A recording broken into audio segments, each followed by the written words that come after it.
Hello there and welcome back to Laurence Plays Factorio Space Age. In the first part of this retrospective series I had a look at Fulgora and Gleba because I wanted to leave talking about the enemies until a little bit later on, so coming to Vulcanus next seemed like a good idea. So in today's video I'm going to take a look at Vulcanus and then off a little bit later to Aquilo. But let's start here on Vulcanus.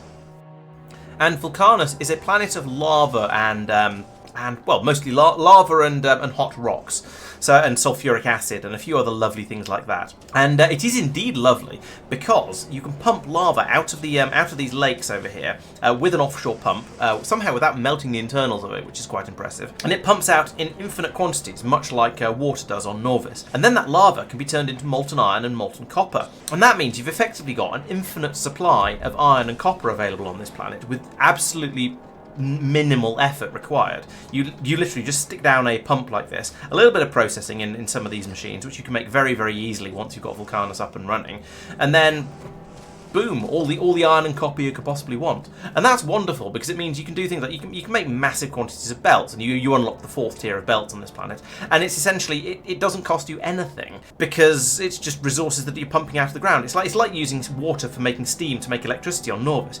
You don't care about that water because it just comes straight out of the lakes. It's just really, really easy. And that's been absolutely wonderful, and I've taken full advantage of that, and in ways that I shall touch on in next week's video. There are some other resources on Vulcanus as well. So we've got the sulfuric acid that comes out of seams in the ground with pump jacks, and this one I did start to struggle with a little bit because your main source of electricity is combining sulfuric acid with calcite, which makes steam, and then that steam produces your electricity, which is it's a fine process. It works well enough for me, but it does mean you get through quite a lot of sulfuric acid, and so I did run a pipe out all the way over to this sulfuric acid patch up here, but that was fine. I mean, this starter patch down here lasted really, really well, and I've only just needed it. You also have calcite, and this is my patch of calcite down here. I've stuck some big mining drills on it and forgotten to power half of them because I don't know, I was probably building distractedly. But, I mean, it hasn't been a problem. The belt is completely full, and as you can see, we've only got through a little bit of this stuff underneath those drills anyway. And you can see where the amount that's been dug up. There was a bit in here. You know, a patch is usually an approximate circle like that. So we've taken out this stripe here. So I reckon in the entire time that I've been working on this planet, I've used maybe a third of what was available in this one single patch. And there's loads of patches of calcite on this planet. There's another one here, 20 million, compared to this one's 500,000. Another 2 million there, almost 1 million there. A big patch up there, 9 million there. So, yeah, there's 20 million over here. That'll keep you going forever. And another 14 million over there. So calcite is available in absolutely silly quantities. So I haven't had any worries there at all. The other resource on this planet, though, is coal. And I started off with a patch in the middle here, where you can see there's a little bit of it here, 271, 4,500. That one did run out, and so I've had to tap a new coal patch over here. And coal is needed on this planet, basically for coal liquefaction, to get you oil in order to allow you to make rocket fuel and plastic for low-density structures and red circuits. Those are basically everything that you need the coal for on this planet, but you do need those in decent quantities in order to build rockets. So you get through a certain amount of it, as is shown by the fact that I've eaten up the entire patch that was in this gap down here. So now, yeah, it just comes in by train like this, which, you know, works fine. I've not had any problems there, but I did need to go off and go and get some more. The main resource, and the reason you come to Vulcanus in the first place, because, you know, all that other stuff you can get on other planets, even if it's not quite as free as the lava source of metals. The big thing you want is tungsten, and that allows you to make the specific science pack for this planet. It allows you to make the foundries, which are really, really good for anything metal processing involved. You get a 50% productivity bonus. And it allows you to make other cool stuff as well, like tier 4 belts and probably some other stuff that I'm forgetting. So tungsten is very, very worth having. Unfortunately, there isn't any in the starting area. I'll talk about how you expand your starting area in a little while. But I managed to get to a patch of it down here, which I've harvested up, and you can see that by the fact there's down to 503 and another 29. So there's less than 550 left in that patch. So that I did my best with that one. And then I ended up building a railway line down to another tungsten patch down here, and that's being mined up quite happily. So yeah, it's working. We have tungsten flowing in, we can fill the train up. That's okay. Tungsten does require the big mining drills, though, which I believe requires tungsten to build them, which feels like a bit of a chicken and an egg problem. However, fortunately, if you punch these big volcanic rocks enough, then you get out a little bit of tungsten ore from those, which you don't need a big mining drill from, and that's enough to get yourself bootstrapped and start digging it up properly. Expanding your territory on Vulcanus is made a little bit more difficult by these guys. These are demolishers. They are basically sandworms, but distinct for intellectual property reasons. Let's call them some sort of lava worm, perhaps. And they are incredibly big and incredibly tough. Now, this is a small one, as you can see over there on the right. And yeah, he's still quite a large fella. In fact, he's so big and tough that my personal laser defenses don't even distract. He doesn't even notice. Look, he's not taking any damage at all from this because they have an incredibly high healing speed, and also he has 100% resistance to laser damage as well. So yeah, they're kind of tough and they're difficult to deal with, and that's what makes exploring on Vulcanus a little bit more difficult. So you can see that you've got these red hatched areas. Each one of these is a demolisher's territory, and they will wander around in it, and if you build anything in it, they will immediately get very, very angry and come over and eat it. And I haven't got anything to build at the moment, so I can't demonstrate this. But they are not to be trifled with, and they're an interesting enemy, and I'll talk about that a little bit more in a moment, and sort of balance and stuff like that. But I did manage to take out the first one by using lots and lots of turrets, as you can kind of see here. Not all of the turrets survived, but between all of those, they did indeed manage to kill a small demolisher. That was plus me standing next to them shooting at it as well. Now, I have been told since, and although I haven't actually tested this myself, but I've been told that it's actually much, much easier if you use a tank with uranium ammunition. But let's just say I was told that at the wrong time. Someone in chat kept telling me insistently that I needed to take a tank and uranium ammo and so on with me to Vulcanus because I was going to need it. And, well, that's a spoiler, and I didn't appreciate being spoiled like that, so I, out of sheer stubbornness, decided not to and dealt with it in a slightly less efficient way. So, yeah, no nukes, no tanks, just lightning and bullet turrets, and it worked quite well. It was a very, very quick kill, but unfortunately it managed to eat through quite a lot of it in the process as well. But I did take it out. Oh, he's run off. He's gone off this way. So yeah, these guys, they are a bit of a challenge, but once you know how to deal with them, they're not so bad, really, I guess. Especially when you get onto the really late game tech, because now I've been out to Aquilo, so I have a railgun. Yeah, which makes the demolishers a bit of a non-threat, because the railgun penetrates. So if you fire it down the length of a demolisher, as I just did, it hits every single segment as far as it penetrates, and it does full damage to every single one of those, which means in total you do an absolutely phenomenal amount of damage with a single shot, and the smalls and the mediums they just can't stand it, so they just pop like a balloon, which was quite entertaining for me when I first discovered this and took out my first demolisher.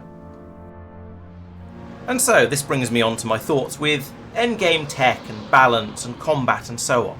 And I should probably say up front and admit that one of my least favourite parts of Factorio is the combat, and that's because I think I play the game to build stuff rather than to go out and do the fighting.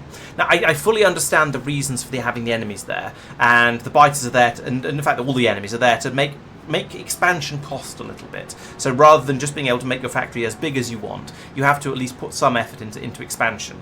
And I fully understand that, and I am in support of that, but it does mean I tend not to play mods like Rampant or anything else that's meant to just make the combat harder. However, I think that the extra enemies that have been introduced in Factorio 2, or rather in Factorio Space Age, are actually better than the biters for that sort of thing. So the demolishers, they are very much locked to a piece of territory. They will never expand on you. So this area over here is always going to be safe. We're never going to get this demolisher going, well, actually, I want to make my territory a little bit bigger.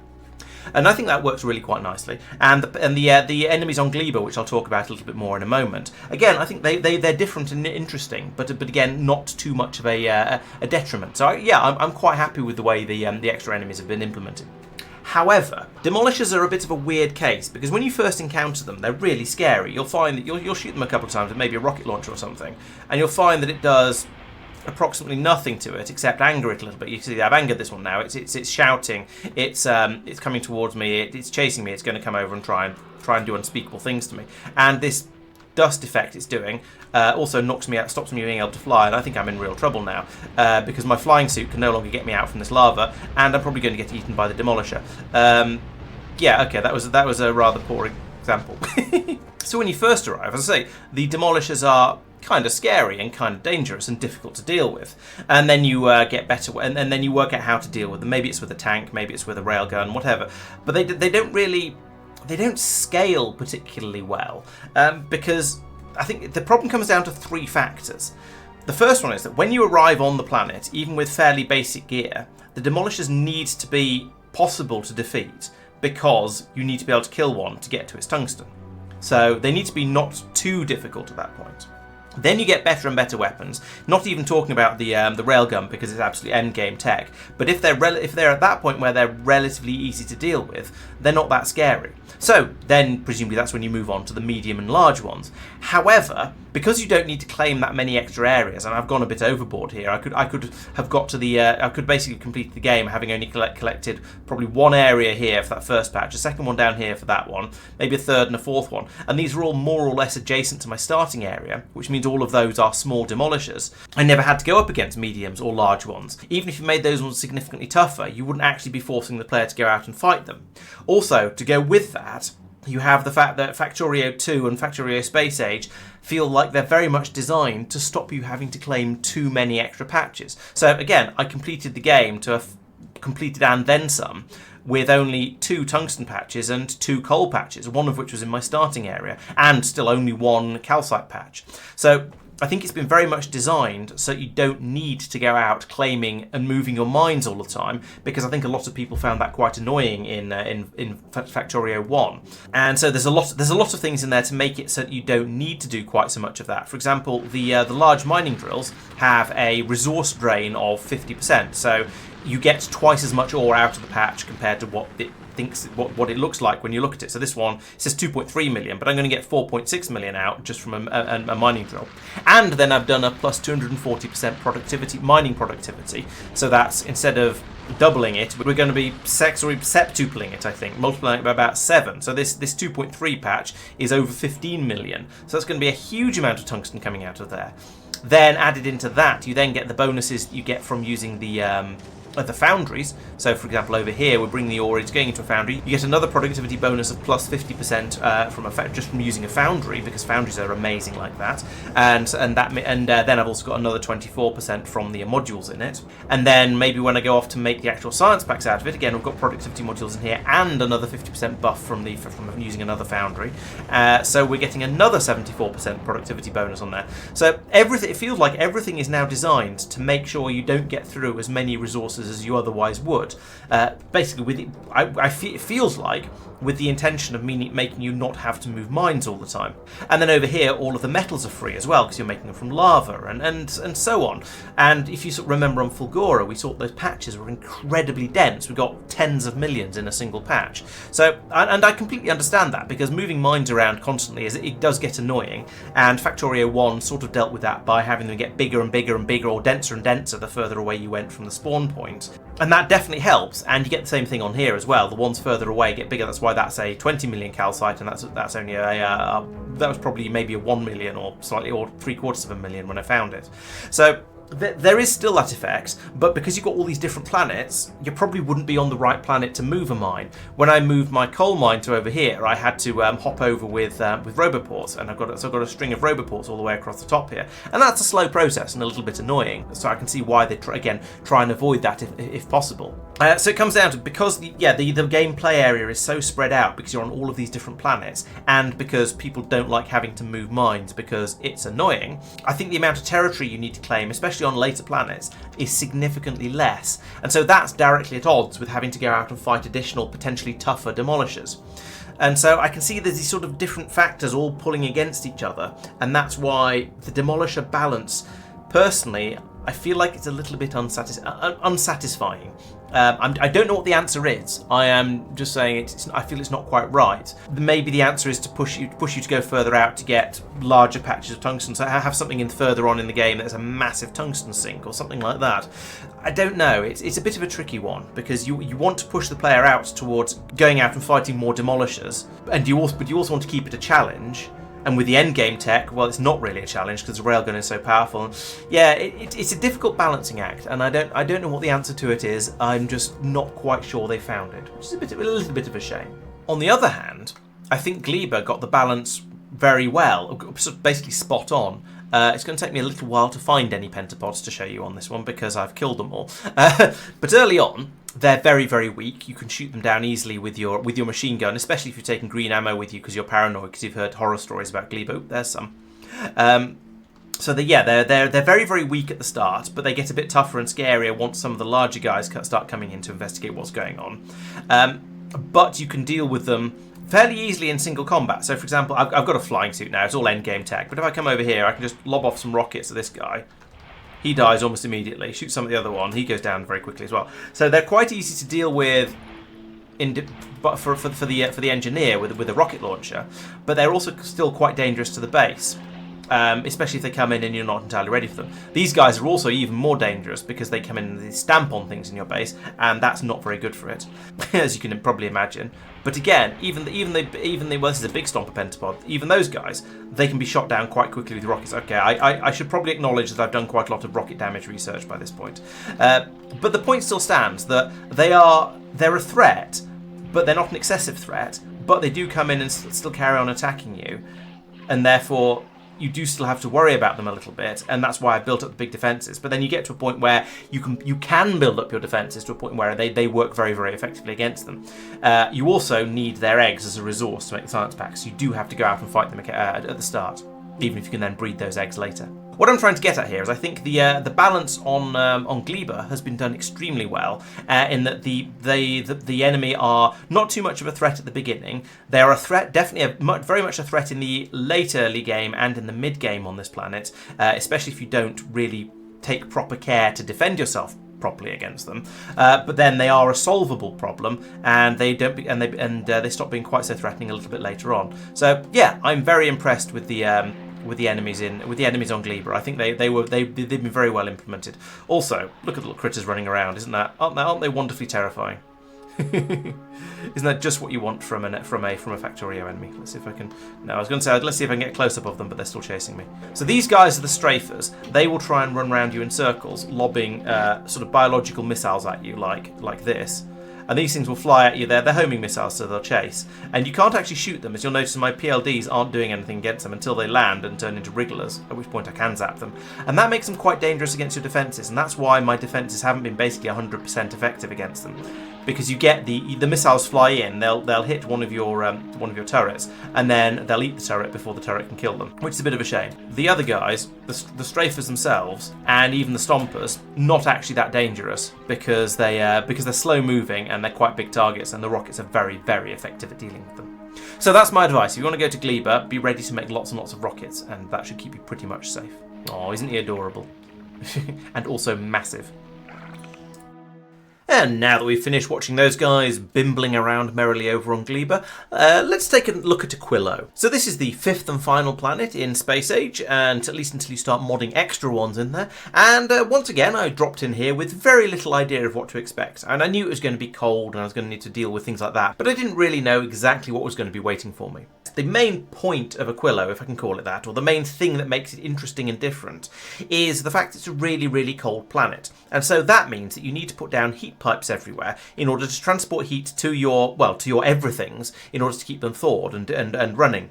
And everything, pretty much everything, with the exception of pylons and substations and so on, has to be either touching or within or diagonally touching a heat pipe. So from a single heat pipe like that will keep warm the things all the way around it like this. And larger things like this building, for example, this cryo plant, don't have to be touching all the way round. They only have to be touching in one place. So you could put down a cryo plant here, for example, and then as long as you ran a heat pipe to it here, like this, then it would be okay. But as you can see, because this one's just been dropped in, it's currently frozen, and that means it won't work. So that's why it's important to make sure that everything is connected to your heat pipe network. And you saw there, the snow melted, and now the machine has thawed out, and it's ready to work apart from not having any power, because I was just dropping it in as an example. And so yes, these heat pipes will carry the heat around. As you can see, these ones are about 560 degrees. I imagine that in order to keep the a machine running, they only need to be down to they'll probably work certainly below 500 degrees. I don't know exactly how warm they have to be, but there's quite a range where you can keep a machine defrosted and running. I suppose in theory, as long as it's above 0, then it should work. And so needing to put these heat pipes next to everything, and that includes belts and pipes, means that you end up with quite a bit more spaghetti on this planet than you do on other ones, because you need to find a way to build your belts out and your inserters and everything so that you can get heat pipes up close to them. And if we look over here at my area where I'm making the quantum processors, you can see that there's heat pipe running along the top here, sort of a spine of heat, and then there's pieces that are jutting down into the middle of the construction area. So this needs to come down here in order to heat up these inserters, and then we need to have a bit coming across here to warm up that inserted over there, because it's in a slightly awkward position. And so that means you end up having to use a lot of underground belts and underground pipes and things like that in order to get both the heat and the belt to the places where you need them, because there's no such thing as an underground heat pipe, because I guess if you go underground here, or you getting down into the very, very cold areas, it would immediately sap all of the heat out of it, and then things would go badly wrong. So yeah, my initial construction on this planet, this is my starting area over here, although to be honest most of it has been replaced and rebuilt now, but this ended up with being quite a bit of tangled spaghetti around here initially. But once I got a bit more used to the planet, things got a little bit better, and I started to deliberately make designs that could be copy and pasted and tiled out nicely. So here, this is fairly early on, I've got a tileable ammonia production system that produces the ammoniacal fluid out of the oceans and then turns it into ammonia and ice blocks, and that's quite nice, that works. Same sort of thing down here with, well, this is more of the same sort of thing. And then down here we're making lithium, and then down here we're making lithium frisbees. This is what they're called? Yeah, lithium and lithium plate.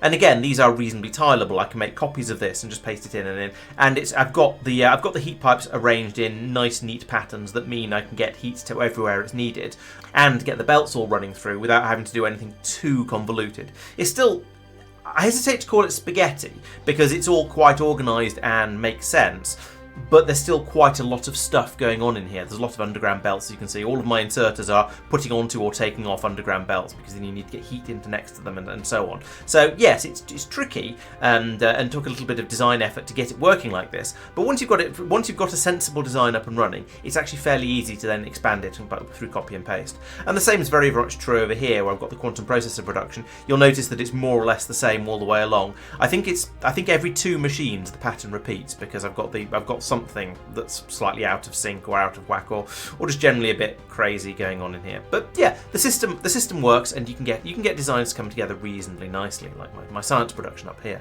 So keeping all of these things up to temperature, well, yes, as I say, you need to run the heat pipes out to them, but then you also need to put heat into those heat pipes. And so I've got quite a lot of these heating towers scattered around the factory, and they're all connected up to inserters. So the inserter is monitoring the temperature of the tower, and if it drops below a certain temperature, which I've set differently for different ones to try and keep things balanced and sensible, then it'll insert some more fuel, and then it can burn that. So you see, this one is currently running because it dipped below the required temperature, so this quickly inserted some more fuel into it. Whereas, oh no, now it's stopped, whereas they're now not running because they're up at a suitably high temperature, and that means they don't need any more. But if you look over there on the right hand side, you can see the temperature rapidly dropping. In a moment that'll get below 750, and there we go, they start to insert more fuel to keep the temperature up. And this system works quite nicely. It's allowing me to keep the heat in the pipes to keep the factory thawed out. And previously, I was also using it over here to generate electricity. So the heat would be coming in along here, and in fact from these heating towers here. And then we could use that coupled with water that's made from melting ice in order to keep the factory powered. Now this is great, except it's a little bit risky because there's quite a few places where it could possibly go wrong and then you're without power. So for example, if we ran out of heat in here, if it ever dips below 500 degrees, then we stop generating electricity, which means the whole factory goes to sleep. You can no longer melt the ice to make water, you can no longer put fuel in the heating towers. Unless you've already got something running, you're in quite a lot of trouble. And so I, in case of emergencies, I had this nuclear reactor over here with some fuel cells, of which are down to only 1 left now because it's obviously run enough times. And we're monitoring here, so when the temperature in here got below 550, and that's getting quite close to the danger level, it would then go, oh no, it's an emergency, and it would put a fuel cell in from here into the reactor, and it would run while that was that one would burn through, and then hopefully that would be enough to keep the system running and keep it online. The second risk is you can run out of water. So at one point I've got a couple of machines around here. Well, I've got this one here, and I think I had more before, melting ice down into water. But that one machine, even with speed modules in, wasn't capable of keeping up. So I've now put in some additional ones down here that have storage chests. So those will, these inserters will grab ice as it comes along here like that, put it into the chest. The chest will stay basically full. So we've got a huge buffer here, and then the ice can then be passed up into these machines to be melted to make sure we never run out of water. Since I put this in, it has become much less of a problem because I've now put in the next tech level, which is the fusion plants over here, which take in these fusion power cells, and they don't need anything else. All they need is those to be brought over, and then they generate a huge amount of power, especially if you've got two of them or more than two of them next to each other like this. So yeah, we've kind of moved on technologically from the steam power that we have running over here, but it's still good to have this running. And what I would quite like to do actually is I'd like to run these most of the time to generate my electricity, but then use these as a lower priority if there's a power shortage. But I think the factory the factory reckons they're both the same priority level, so you can see it's running off both of those. Now the solar panels will be a higher priority, but these two both count as, I guess, as steam power from a point of view of prioritization. So you can't choose to run off steam instead of fusion, or vice versa.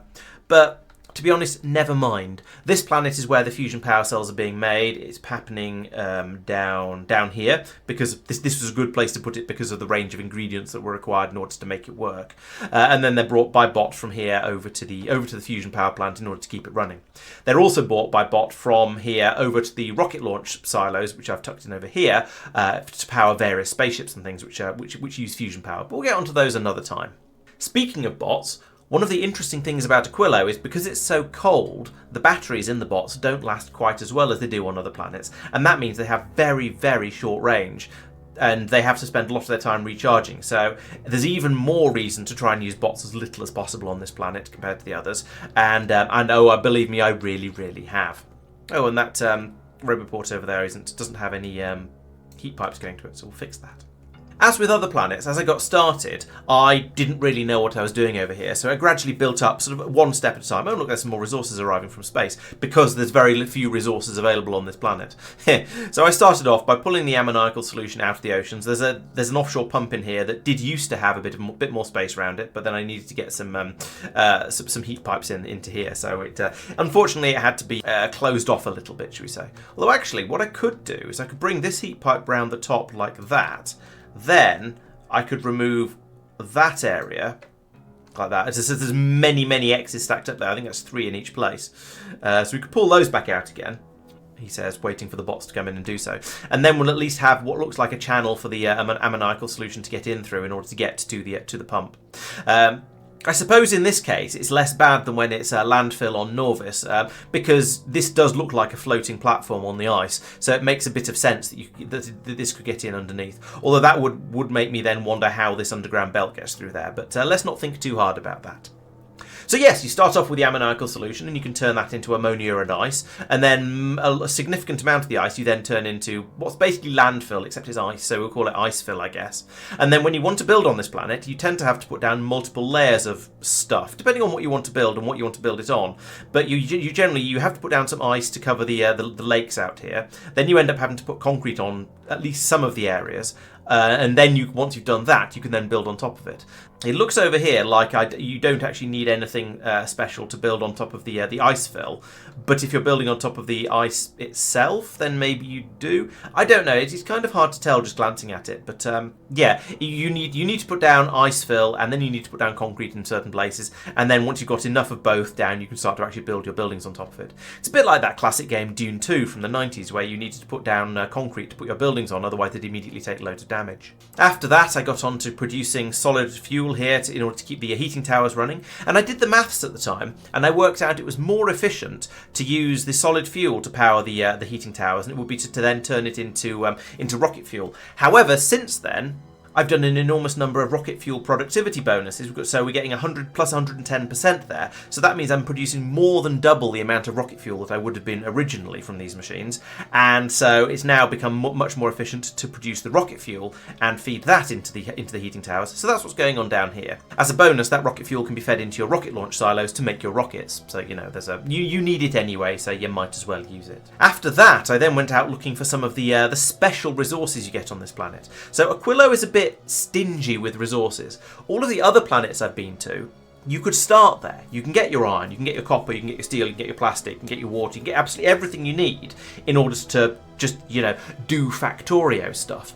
But Aquilo is a bit meaner. You get the ammoniacal solution, which can be turned into ammonia, which is a new resource for this planet, so it sort of doesn't count. You get ice, which you can turn into water, so that totally counts. You also get crude oil. There's the crude oil patches over here, so we've got some pump jacks digging that up. But there's no way to make iron or copper, and therefore no way to make steel. And I think, could you make coal?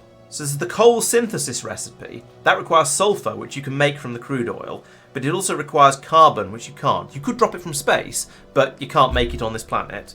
And also water, which you can make. So, yeah, without dropping things in from space, you can't make carbon, and therefore you can't make coal. So, it's a bit of a stingy planet. You can't make plastic on this one. So what I'm trying to say is if you're going to drop the carbon in anyway, you might as well make the plastic and drop that in instead. Or alternatively, you might as well make all the things you need out of plastic and then bring those in. So for example, the blue circuits are just being shipped in. I'm not trying to make them on this planet. The low density structure is exactly the same. The holmium is a Fulgora special anyway, so that has to be brought from over there. And as are the superconductors, and so on and so on. So the point being, I've tried not to make anything on this planet that I don't have to, because it's difficult. And you just, or in a lot of cases, you just can't. I do have one or two assembly machines doing things like making pipes, because I keep running out of pipes, so I'll just drop down one or two assembly machines where I can go in and then just set up requests like that by telling the bots to deliver the resources, and then we can quickly make some pipes, and then I can ship them out for the bots to use elsewhere. So I've done a little bit of crafting infrastructure like that for the very, very simple things, but I think basically all of the normal buildings have been shipped in by spaceship. The exception is the cryo plant, because you have to make cryo plants on this planet, and they are the special building for this planet, so I'm making those here. And I'm making them in an assembly machine, because unlike a lot of the other things, you can make a cryo plant in a cryo plant, but you don't get the productivity bonus, so it's not so worth it. So I've just not bothered upgrading this assembly machine over here. There are a couple of special resources on this planet, other than the ammonia though, which makes it a bit more, which is why we've come out here.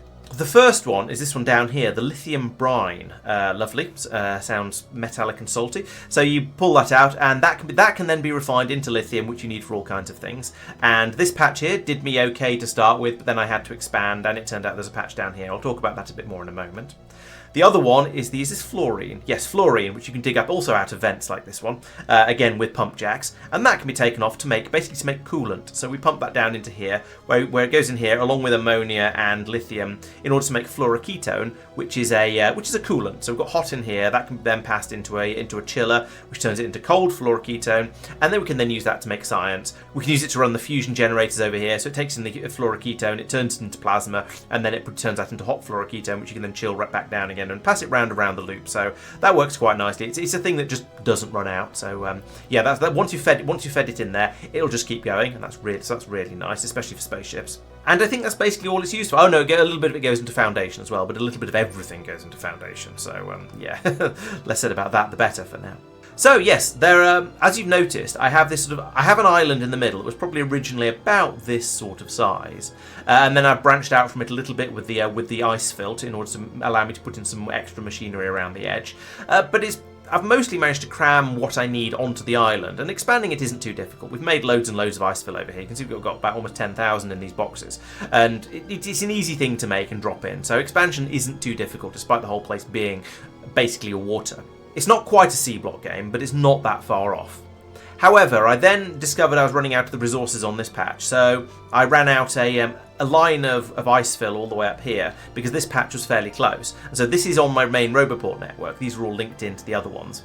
And so this is fairly easy to build by bot, although you do have to accept it's going to take the bots a long time to get out there. And then I'm able to just pipe the fluorine in. That was fine. But this one down here, I could have built out there with the sort of the Roboport hopping and a load of ice fill, but that felt like a bit too much. So I built a train system. By this point, I'd long ago invented the elevated rails and the rail support, so that was fine. And I've got my push me pull you train in there, bringing stuff around. But because this is a completely separate island, it has to be completely self-sufficient. So I've got a couple of heating towers over here that are burning the solid fuel the train brings over, and then I've got a heat pipe taking that heat over to here and to the rest of the island to keep it thawed out, and we're using a heat exchanger and a couple of turbines there to generate electricity from that, and that works fine. Also need to bring over some ice in order to keep this supplied, because otherwise we'd have a load of ammonia over here that we wouldn't know what to do with, and that would be awkward. And so that's keeping all of the pump jacks supplied with power and keeping them warm. They're then able to fill these tanks up, which can load the train up with the lithium brine. However, one of the things I've not done here, which I would quite like to do, is put a sort of a limit on when this train runs. So if I click on it, you can see the rules over here. It'll go between the two stations, one of which I've not renamed because I'm apparently a bit lazy there. And once it's filled up with stuff, it'll then depart almost immediately, and then it gets to the other end. And then if either the station it's dropping off at is low on fuel, or the train is low on fuel, or it's full of lithium brine, then it'll set off and head back round up to the other station. So at the moment, because we've basically got enough lithium brine, it's heading up there. It's stopping for basically no time at all at this station, and then going back up again because it's full. And then it's stopping for almost no time at all at the top, and because it's already full, and heading back down again. So normally, there's a couple of ways you can get around this. One would be to have two trains. So you have one that waits down here, which just brings down the solid fuel and then waits here until it's empty and then goes back to get some more. And then you have a second one that picks up the lithium brine, brings it up, waits till it's empty and then goes down to get some more. But as it is, with a single train, I can't do that, because if it waited here until, I don't know, it ran out of lithium brine, then the station at the bottom end might run out of fuel and ice, and therefore go to sleep, run out, go cold, and wouldn't be able to start it back up again. And if it waits here until this area runs out of fuel, then the area at the top might run out of lithium brine. So we can't really tell what's been going on at the other end. The answer to this is to put down a couple of radars, one up here and one down here, and that because I believe in Factorio 2.0 you can carry signals between the radars. But I didn't think of this until it was too late. I've shipped a couple of radars out here to get that set up, but there's no robots down in this bottom area, so there's no way to get the bits out and to build the radar up. So it's kind of stuck. Well, the answer to this possibly would be to put something in the train's grid. I can't remember if trains actually have grids where you can put roboports and things like that, whether that's a modded thing or not. But it would be a possible. But in theory, what I want to do is put down a radar at both ends, so they're linked together by radio signals, and then we could have the station at the top end call for a train when it starts to run low on lithium brine, and then the train could wait down here until either it's called for or until it runs out of solid fuel or ice, and then it could go back up again. So there are ways round it. I just haven't implemented them because I haven't, basically. As with everywhere else, I suspect if I came out here and started again on Aquilo, I'd do things a little bit differently. I'd probably try slightly harder to organise my belts a bit. I'd probably start from the beginning with a slightly more organised layout of my heat pipes. But to be honest, I think this planet is fairly good. This one and Vulcanus, I think, are the two that I would change the least about. I believe I've set them up fairly well. They're just working. I don't see any real need to go in and change them. So I'm pretty happy with this one. Right, I think this is a good point to end the video. I've been talking for a bit more than half an hour now, but it'll do. So I hope you've enjoyed seeing how I got on Vulcanus and Aquilo, and a bit of chat about the various enemies and how they're balanced and stuff like that. So next time I shall take a look at the sciences and how I've sort of reorganised those a little bit and what's going on with them, and how I've done things a little bit non-obviously, and whether I think that was actually a good idea or not. So please make sure you subscribe so you don't miss out on next week's video. Thank you very much for watching. Come along to join the Discord if you'd like to chat with me about everything that's been going on, and keep an eye out for the new stream that's going to be starting at the beginning of June. Thank you very much for watching, and I'll see you next time. Bye bye.